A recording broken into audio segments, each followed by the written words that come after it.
I feel that regardless of whether you agree with the act or not, someone taking a knee during the national anthem at the beginning of a football game, I believe that if you don't say, okay, I disagree with the act, I don't think it's the right place, I don't think it's the right, whatever the case may be, however, I agree with it in so much as I would like to protect that individual's freedom of speech. And my question is, I don't hear, well, you certainly, or a lot of anyone on the conservative side or right side, as you would call it, as someone may call it, defending, saying, okay, look, I don't agree with it, but I agree with that person's freedom of speech in that moment, or utilizing that act. So it depends on the forum. So this is a public university. I have a right to speak here, right? There's a difference between that and, for example, DePaul University. So DePaul University is a private university.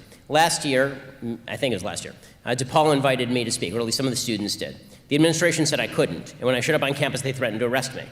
I didn't sue the university because they have a right to do that. I think they're wrong, I think they're foolish, but they have a right to do that. Okay. So Colin Kaepernick does not have the right to kneel on the sidelines of a private NFL event. If he wants to kneel in a park, he's more than welcome to do so. According to who, he doesn't have the right? Well, he doesn't have the legal right. He can't sue the NFL to force them to. Oh, sure, he can't sue the NFL, certainly. So that's the distinction that I'm making. When it comes, like, if Colin Kaepernick were to come here, like right here, you know, and like after the event that we haven't organized, he wants to kneel on the stage all day long, that's totally fine. It's a public university, he can do what he wants. So time, place, and manner restrictions are a thing, and so is private versus public. So I'll defend Colin Kaepernick's right to say whatever the hell he wants in any public area so long as he's not violating the rights of private property owners to control their property, because they do have rights. Like, he couldn't come into my living room and just kneel on the floor.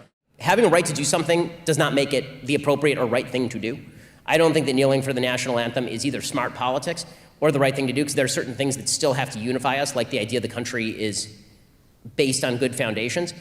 And if he wanted to kneel for the national anthem outside a police station, I think that would be a lot more useful for his supposed cause than, you know, taking millions and millions of dollars of contracts from Nike to pretend to be a social justice warrior. I'm very skeptical of Colin Kaepernick. I think there are a lot of people who actually care about these issues and have studied the issues and don't wear socks with pictures of cops as pigs on them.